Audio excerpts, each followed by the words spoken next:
Hi guys, so we're going to continue our lesson on dividing polynomials. Today we're going to divide polynomials using the shortcut method called synthetic division. Let's get started. So here's our first example with synthetic division. One thing that you have to realize whenever you're using synthetic division is that we're going to take into account our coefficients. So 2, -8, 9, and -2. I also want to make sure to notice that all my powers are existent. 3, 2, 1, and technically a 0 here because x to the power of 0. Anything to the power of 0 is 1 and we don't really write it. What we're going to do is notice that what we're dividing by is this binomial here. X minus 2. So what we're going to do first is set that equal to 0. So x minus 2 equals 0. I'm going to add 2 to both sides. And I'm going to get x equals positive 2. So with that being said, I'm going to set up my coefficients. In the corner, I'm going to put this little 2. And everywhere else, I'm going to just write down the coefficients, making sure that I have all of them in order from the highest to lowest power in standard form. So I have 2, -8, 9, and -2. From there, I'm going to follow a pattern of multiply, combine, multiply, combine. But this is going to happen after I bring down this first term. So I'm going to bring down the 2. And then I'm going to start my pattern. Multiply, combine, multiply,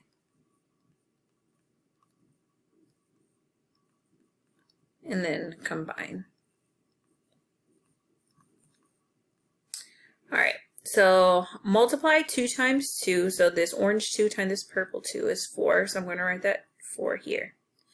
Combine these together. So -8 plus 4 is -4. And then I just repeat this process. Multiply 2 times -4 is -8. Combine 9 minus 8 is 1. Multiply 2 times 1 is 2, and then combine to get 0. Whatever falls in this corner, that would be your remainder.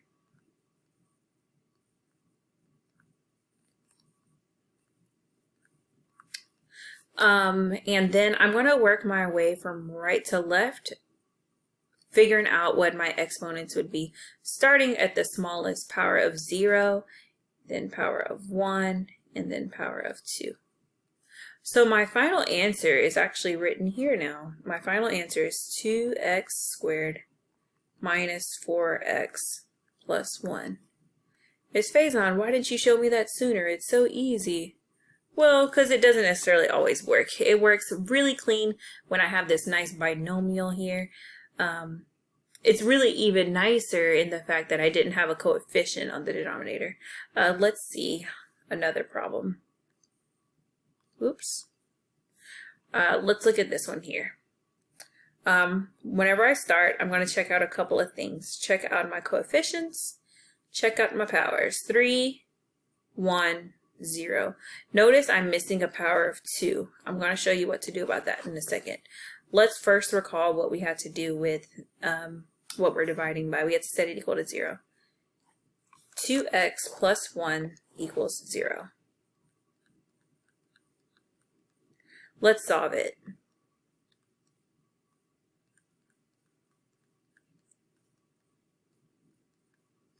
So x equals -1/2. That's what I'm going to put in my top corner box. Top corner box is -1/2. All right, let's write down our coefficients. So remember, I need all the coefficients from the highest lowest power. I have a power of 3. My power of 2 is missing. So I'm actually going to fill it in with a 0x squared. This is going to keep things nice and in order for you. So I'm going to have an 8, 0, my power of 1 is 14, and then an 8. Start by bringing down the first term. So I'm going to just start by bringing down an 8. So 8. And then let's start our pattern. Multiply, combine. Multiply -1/2 times 8, or half of 8 is 4. With that negative is going to give me -4. Combine.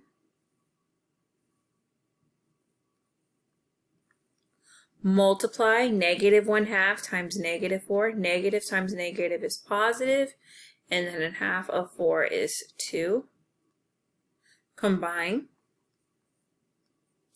Multiply -1/2 times 16 is -8.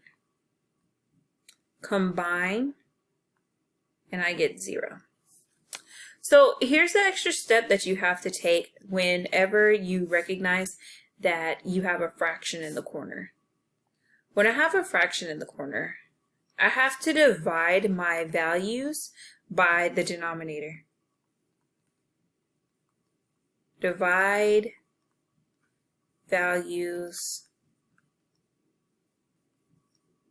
by the denominator.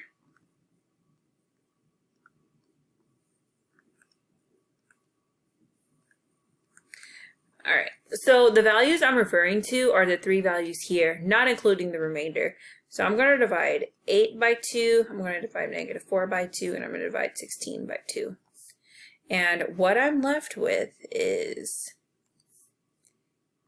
8, -4, and sorry, that's not what I'm left with at all.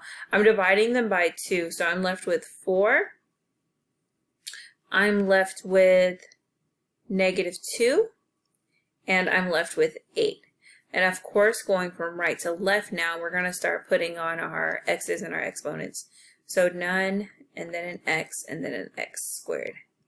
So my answer should be 4x squared minus 2x plus 8. And I know it's plus because it's positive, but if you want to put a plus right there, you can. There's my answer. If ever you're not sure if your answer is correct, one way you can check it is by multiplying. Remember, multiplication is the opposite of dividing. So I can multiply what my answer is by what I divided by and see if I turn out to get this original thing here. All right. Here's an example I want you to try. Go ahead and take a second to pause the video and see if you can get this answer on your own. Alright, look at the answer I got. X squared plus x plus 1 plus 2 over x minus 1. If you got a different answer, then I'm thinking you may have forgotten to insert those zeros because we are missing some exponents. We have a power of 3. We're missing a power of 2. We're also missing a power of 1. So just make sure that you have done that. And then 2 was a remainder, and we put our remainder over whatever it is we divided by. Alright. Try one more. Look at this one here. I want you to take into consideration everything that I've told you so far. Your coefficients, your powers, and don't forget to make sure to set your divisor equal to 0 first, and then go ahead and try to work it. Pause the video here to try this one. How was it? Did you get the answer? I got x squared minus 4x plus 1. Let's try one more. Look at this last one here and be really careful to notice the details. Notice your exponents, notice your coefficients, and notice that we have 3x minus 1. I'm going to set it equal to 0, see what I get. Don't forget there's an extra step that you have to do after you get your answer. You're going to have to divide by that denominator. So try it out. Alright, for my solution I got 3x squared plus 12x plus 21 minus 1 over 3x minus 1. That's because -1 was a remainder. But in this one, you would want to make sure to go ahead and divide all of these numbers here by 3 because that was the denominator. Upon dividing everything by 3, I have this final answer written down below.